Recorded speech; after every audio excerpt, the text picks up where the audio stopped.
Namaskar.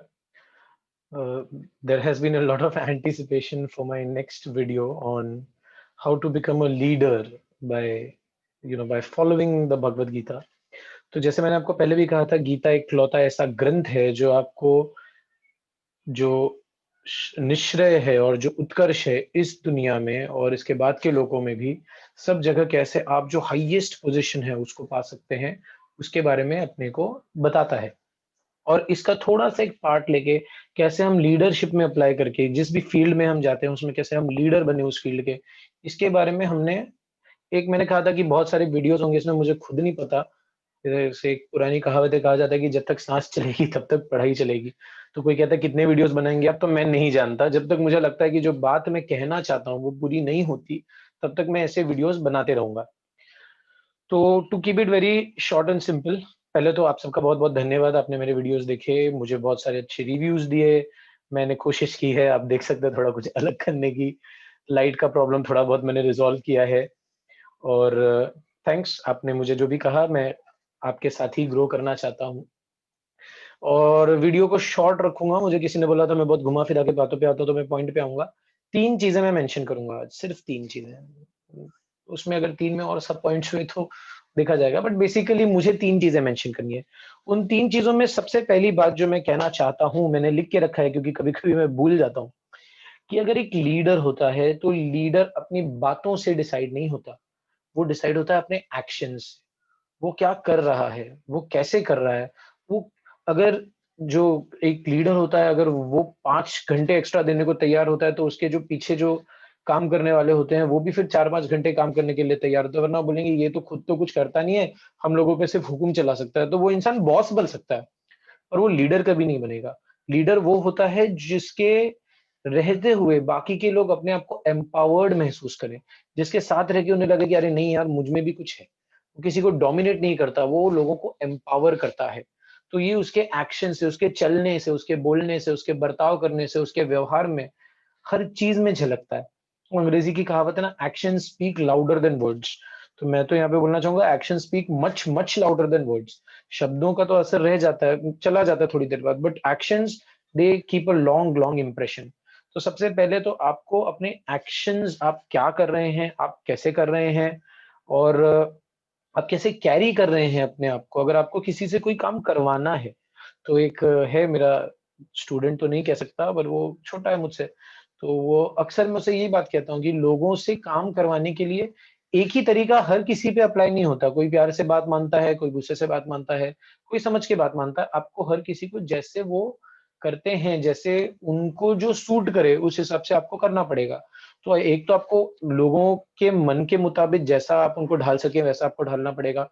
दूसरा, आपको अपने एक्शंस में प्योर रहना पड़ेगा। आपके एक्शंस ऐसे होने चाहिए कि वो देखकर लोगों को मोटिवेशन महसूस हो। आपको बोल के किसी को मोटिवेट ना करना पड़े, "यार ये चल-चल करते हैं।" नहीं, नहीं, वो आपको देखकर उनके अंदर, "अरे! ये इतनी मेहनत कर रहा है तो मुझे भी करना पड़ेगा।" हमारा देखिए, जब तक एक गोल सिर्फ़ एक लीडर का होता है, वो गोल मुश्किल होता है।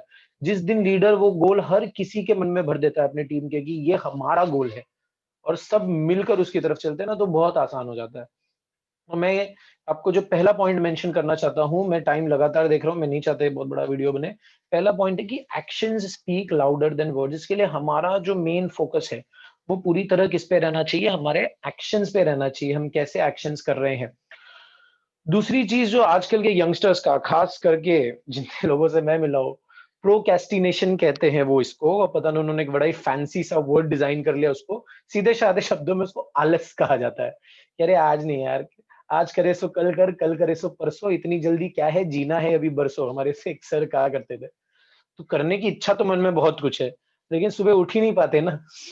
सुबह उठेंगे अगर हम 11-12 बजे दोपहर में, एक प्रहर होने के बाद, और देखिए, एक तो आप एक प्रहर होने के बाद उठ रहे हैं, तो सुबह का टाइम वेस्ट, और रात को भी आप लेट सोएँगे, तो उस टाइम पे भी आप सिर्फ जागेंगे, कुछ प्रोडक्टिव कर नहीं सकते, वो टाइम भी वेस्ट। तो ऐसे आपने बिता दिया समय। तो प्रोक्रेस्टिनेशन नहीं होना चाहिए। भगवान कहते हैं कि कर्म करने के लिए हमें उत्साहित रहना चाहिए। वी मस्ट बी एक्साइटेड, हर वक़्त अंदर एक जोश भरा हुआ होना चाहिए और उत्साह के साथ हम हर्ष के साथ जो भी कहते हैं कि वो रामचरितमानस में कहते हैं ना कि जब हनुमान जी जाते हैं तो वो कहते हैं कि होई है काज मोहि हर्ष बिसेसी, कि मेरे मन में उत्साह है, मेरे मन में खुशी है, इसलिए मुझे पता है कि मेरा काम हो जाएगा। ऐसे हम सड़ी शक्ल लेके जाएँगे ऐसे, अरे काम पे जाना है, तो कैसे चलेगा? हमें पूरी हिम्मत के साथ, पूरे जोश के साथ, और इतने जोश और खुशी से भरे रहो कि आपसे वो झलकती रहे। मुझे एक बार किसी ने कहा था कि आप दूसरों को क्या दे सकते हैं? आप दूसरों को वो दे सकते हैं जो आपके पास ज़्यादा है। आपके पास जो कम है वो नहीं दे सकते। तो अगर आप जोश से भरे रहेंगे, आप उत्साह से भरे हुए रहेंगे, आप खुद मोटिवेटेड रहेंगे हमेशा, सेल्फ मोटिवेशन, तो ही आप दूसरों को दे पाएँगे। अभी कोई आके कह रहा है और हम अपना अरे यार होता है, चलता है, ऐसे मुँह बना के उसको प्रोत्साहित कर रहे हैं। खुद हमारे अंदर कुछ है नहीं, उसके अंदर कहाँ से भरेंगे? तो दूसरी पॉइंट जो मैं यहाँ पे दूसरा पॉइंट कहना चाहता हूँ कि उत्साहित रहिए कर्म करने के लिए, हमेशा कर्म, कर्म, कर्म, और पूरा जी-जान लगा के। स्वामी विवेकानंद कहते थे कि एक idea low, make that idea vision of your life, the goal of your life, और दिन-रात उसमें अपने आप को झोंक दो, दिन-रात काम करो। सिर्फ सोना भी देखिए, आप ये बोलेंगे कि फिर आराम कब करेंगे? तो आराम, आप अगर अपने काम से थक गए ना, तो काम परिवर्तित कर लीजिए, दूसरा काम कीजिए, लेकिन काम रोकिए नहीं। सोना सिर्फ इसलिए सोइए जितना सफिशिएंट है आपकी बॉडी को, इतना रेस्ट देने के लिए कि आप अगले दिन जो भी आपका विजन है, और एक तो आपको कोई विजन तो चुनना पड़ेगा। कोई आप विजन की तरफ आपको लेके जाए। कुछ तो ऐसे सपने हो कि पता नहीं, मैं अक्सर लोगों को कहता हूँ कि सपने वो नहीं होते जो हम देखते हैं रात को सोते वक़्त, सपने वो होते हैं जो हमें सोने नहीं देते। और जब तक ऐसे सपने हम नहीं बनाते, ऐसा कुछ नहीं होगा जो सम सुबह-सुबह हमें बोले कि अरे यार उठ, उठ। किसी को अलार्म लगाने की ज़रूरत नहीं पड़नी चाहिए। सुबह होते ही अरे मुझे ये करना है, मुझे वो करना है, उत्साह से भरा हुआ, खुशी से भरा हुआ, ऐसा हमारा दिन रोज़ का जाना चाहिए। तो ये जीने में कोई मज़ा है, पूरा इन्वॉल्वमेंट होकर, पूरा एकदम उत्साह के साथ। तीसरी सबसे इम्पोर्टेंट चीज़ जो भगवद गीता कहती है, ये जैसे मैंने आपको पहले भी कहा था, मैं संस्कृत का बहुत बड़ा विद्वान नहीं हूँ, पर मैं कोशिश करूँगा कि भगवान ने गीता में कहा है, उम श्रेयांसवो धर्मो विगुणः परधर्म स्वनुष्ठितात् स्वधर्मो निधनम श्रेयः पराधर्मो भयावह। इसका अर्थ ये होता है कि जो स्वधर्म है, जो मेरा धर्म है। अब देखिए, धर्म का मीनिंग आप कुछ गलत मत निकालिए। धर्म का मीनिंग होता है प्रॉपर्टीज। जैसे हम बोलेंगे कि अग्नि का धर्म क्या है, तो अग्नि का धर्म है जलना, जलाना। पानी का धर्म क्या है? पानी का धर्म है लोगों की प्यास बुझाना। तो उसी तरह व्यक्ति को अपने धर्म अनुसार कर्म करने चाहिए। अब ऐसा नहीं है कि मैं, जैसे मान लीजिए मैं, वो ये भी कहते हैं कि दूसरे का धर्म आप कितने भी अच्छे से कर लो, आपको वो भय देगा, वो आपको खुशी नहीं देने वाला। तो जैसे मान लीजिए कि मैं बनना चाहता था सिंगर, मैं बन गया एक क्या बन गया मैं बन गया एक डॉक्टर। मैं हूँ सिंगर और मैं बनना चाहता था, मैं हूँ डॉक्टर, मैं बनना चाहता था सिंगर। मैं कितना भी अच्छा डॉक्टर बन जाऊँ, मैं कितने भी पैसे कमा लूँ, बट मैं कभी भी अंदर से खुश नहीं रह सकता। क्योंकि क्योंकि मेरा जो स्वभाव था, मेरी जो प्रॉपर्टी थी, भगवान ने मुझे बनाया था कि मैं सिंगिंग कर सकूँ, है ना? अब तो ये जिसको आज के ज़माने में अब बहुत सारे लोगों ने लिख दिया पैशन, पैशन, पैशन। तो वो जो पैशन है, भगवद गीता, ये बहुत सारे आपने देखा रहेगा कि जितने भी पुराने ग्रंथ हैं, एंशिएंट ग्रीक फिलॉसफी है, एंशिएंट इंडियन फिलॉसफी है, नो थायसेल्फ पे बहुत वो लोग कि अपने आप को पहचानिए। आपकी क्या क्वालिटीज़ हैं, आपको क्या पसंद है, आपको क्या नापसंद है, और ये जानने का बड़ा सिंपल सा तरीका है। लोग बोलेंगे अरे मुझे पता नहीं कि ये तो जो मिलता है। देखिए, अगर आप अपने धर्म को नहीं ढूँढते हैं, अगर आप अपने धर्म को नहीं ढूँढते हैं, तो आपका धर्म आपको ढूँढ लेगा, आपका पैशन आपको ढूँढ लेगा। आज नहीं तो कल, लेकिन उसमें थोड़ा समय वेस्ट हो जाएगा, बट कोई बात नहीं। तो आपको, अगर आपको अपना धर्म ढूँढना है, आपको अपना स्वधर्म ढूँढना है, आपको अपना पैशन ढूँढना है, तो मैं आपको बड़ा सिंपल सा आइडिया देता हूँ। इसके लिए आप जो जय शेट्टी की नई बुक है, how to think like a monk, train your mind for peace and purpose every day, इस बुक में उन्होंने अच्छे से इसके बारे में लिखा है। आपको और डिटेल में चाहिए तो आप वहाँ पे जाके देख सकते हैं कि आप एक काम कीजिए, अगर आप लिख के रखिए। क्या लिख के रखिए कि मान लीजिए आपके फ्रेंड का बर्थडे ऑर्गेनाइज करना है आपको, ठीक है? तो उसमें से कुछ, कोई ना कोई इवेंट्स क्रिएट करते रहिए, और उन इवेंट्स में से आप हमेशा दूसरी अलग-अलग रिस्पॉन्सिबिलिटीज़ लेके देखिए। धीरे-धीरे आपको पता चल जाएगा कि कौन-सी चीज़ों में मुझे मज़ा आता है। जैसे मुझे ये जो मैं प्रवचन दे रहा हूँ, ये देने में मुझे मज़ा आता है। अब कोई सुनता नहीं तो मैंने यूट्यूब चैनल बना लिया, इसमें मैं बोलता हूँ। अब कोई सुने या ना सुने, मेरा धर्म तो पूरा हो रहा है। तो पहली चीज़, आपको अपना धर्म ढूँढना पड़ेगा। वो धर्म ढूँढने के लिए आप जो वेरियस एक्टिविटीज़ करते हैं, एक ही एक्टिविटी पे मत रहिए, अलग-अलग डिफरेंट टाइप्स ऑफ एक्टिविटीज़ करते रहिए। जो चीज़ करते वक़्त आपको खुशी महसूस हो और आप थके नहीं, वही आपका स्वधर्म है। और वो करने के बाद, एक बार आपने अपना स्वधर्म ढूँढ लिया, फिर आपको अपने आस-पास कंड्यूसिव एनवायरनमेंट बनाना पड़ेगा कि आपका जो धर्म हो वो अच्छी तरीके से ब्लॉसम हो, वो खुलकर सामने आए। आप ऐसी और एक्टिविटीज ढूंढिए, ऐसे लोगों के साथ रहिए, ऐसे ग्रुप ज्वाइन कीजिए जहां पे आपका जो धर्म है उसको धीरे धीरे और बढ़ावा मिलता रहे। तो ये हो गई स्वधर्म की बात। मुझे उम्मीद है कि मैंने ज्यादा नहीं बोला। और एक बात और बोलूंगा कि ये सब होते हुए भी कर्म योग जो है वो आपको सिखाता है कि कभी भी निष्काम कर्म करो, जो बहुत बड़ी फिलॉसफी है कि कभी भी अपने लिए काम मत करो। Work for others.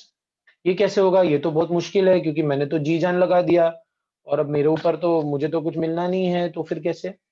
तो उसका तरीका जो माँ शारदा जी ने बोला है, जो स्वामी विवेकानंद जी के जो गुरु थे श्री रामकृष्ण परमहंस, उनकी जो बेटर हाफ थी माँ शारदा देवी, उन्होंने कहा था कि आप लोगों से प्रेम कीजिए। अगर आप एक लॉयर हैं और एक कोई बुजुर्ग महिला आपके पास आई है, आप उसको अपनी माँ समझकर उसका केस लड़ लीजिए। अब माँ से तो कोई एक्सपेक्टेशन नहीं होती, या ऐसे ही तो लोगों से रिश्ते बना के, लोगों से प्यार करके आप ये कर सकते हैं। तो आपको निष्काम कर्म करना पड़ेगा कि देखिए सब कुछ आएगा, वो एक्सपेक्ट करने से कुछ नहीं आता। अगर आप अपना काम परफेक्टली करेंगे तो दुनिया में कोई भी चीज की कमी आपको नहीं होगी, वो अबंडेंस खुद आपके पास आएगा। लेकिन अगर आप, स्वामी विवेकानंद जी कहते थे कि हमारे दृष्टि में, हमारे लक्ष्य, हमारे दृष्टि में, हमारी आंखों में जो लक्ष्य होता है, जो गोल होता है, वो इतना बड़ा होता है, वो इतना ज्यादा हमें आकर्षित करता है, इतना ज्यादा अट्रैक्टिव होता है कि हम मीन्स पे भूल जाते हैं। हम ये भूल जाते हैं कि जो हम रास्ता अपना रहे हैं, वो रास्ते पे हम ध्यान नहीं देते। जैसे मान लीजिए कि मुझे 90% लाना एग्जाम में, और मैं सोचता ही रह गया, अरे 90% ये करूंगा वो करूंगा, और मैंने कुछ किया ही नहीं। उसके अलावा अगर मैं बैठ के 4 बुक पढ़ लेता उस दिन और मैं मीन्स पे कंसंट्रेट करता, देखिए गोल तो वहां है, वो वहीं रहेगा, वो कहीं जाने नहीं वाला जब तक हमारी बहुत ज्यादा बुरी किस्मत ना हो। और वो हो भी गई तो कोई बात नहीं, देयर इज अनदर चांस। गोल वहीं रहेगा, गोल कहीं नहीं जाने वाला। और हमारे हाथ में वो है भी नहीं। हमारे हाथ में क्या है कि हम जो अभी वर्क कर रहे हैं उसमें हम हमारा 100% है। तो जो गोल है, स्वामी जी कहते थे कि मीन्स पे आप जितना फोकस देंगे, गोल पे आप जितना फोकस देंगे, गोल पे दीजिए ही नहीं, सारा फोकस आप मीन्स पे दीजिए जिससे आप उस वर्क को अचीव करने वाले हैं। तो आज के लिए बस इतना ही। I hope I kept it very compact and compressed and sweet. तो फिर से एक बार मेंशन करूंगा, सबसे पहले मैंने आप लोगों को बताया कि एक्शंस रखिए, as action speak louder than words. दूसरी चीज, प्रोक्रेस्टिनेशन छोड़िए, एक्साइटेड रहिए, उत्साहित रहिए, दूसरों में उत्साह भरिए, सेल्फ मोटिवेटेड रहिए। देखिए इस दुनिया में हमेशा ही ऐसे कहने वाले लोग रहेंगे कि अरे तुमसे नहीं हो पाएगा, ये वो एटसेट्रा एटसेट्रा, ऐसे लोग आते रहेंगे और उन्हें गलत साबित करने वाले आप और मैं हमेशा आते रहेंगे। ये सिलसिला कभी रुकने नहीं वाला। तो उन्हें बोलने दीजिए, हमें भी उन्हें गलत साबित करना है, वो उनका कर्म है, ये हमारा कर्म है ना?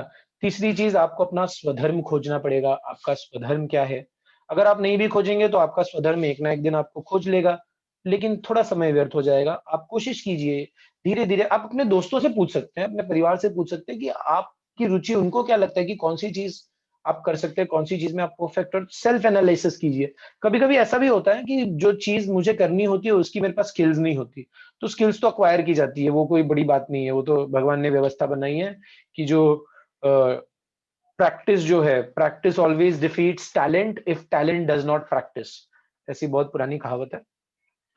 तो एक तो आप अपना स्वधर्म पहचानिए, स्वधर्म के कंड्यूसिव एनवायरनमेंट बनाइए, उसके अनुसार जो आसपास लोग हैं, आसपास जो कंडीशन है आपके धर्म को। अभी जैसे मैं एक टीचर, मुझे ऐसा लगता है, मुझे बच्चे पूछते हैं कि आप बड़े होके क्या बनना चाहते थे, तो मैं एक्चुअली कभी कुछ नहीं बनना चाहता था, मुझे पता नहीं था। मैंने हमेशा सोचा go with the flow, go with the flow. पर अब मुझे आज लगता है कि मैं कुछ भी करता ना, अगर मैं किसी कॉर्पोरेट में भी होता तो at the end of the day वो मुझे बोल देते आपको लोगों को ट्रेन करना है, क्योंकि वही मेरा धर्म है। मैं लोगों को चीजें समझा सकता हूँ और मैं उनका थॉट प्रोसेस समझ सकता हूँ। ये करना काफी डिफिकल्ट काम होता है, ये पहले लेकिन थोड़ा सा मैं ब्लेस्ड भी हूँ, या यही मेरा धर्म है शायद। तो लोग इसमें, तो आपको अपना देखना पड़ेगा, मेरा स्वधर्म क्या है, कौन सी चीज मैं अच्छे से कर सकता हूँ। और आखिरी चीज जो मैंने आपको बोली, एक तो दूसरों के लिए कर्म कीजिए, बाकी सब पैसा, फेम सब आएगा, सब अपने आप आएगा, उसकी चिंता आप मत करो।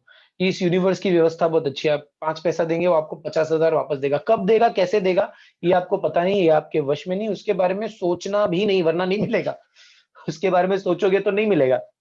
तो बोलते हैं ना, नेकी कर कुएं में डाल, नेकी कर कुएं में डाल, तो वैसा ही रहना है अपने को।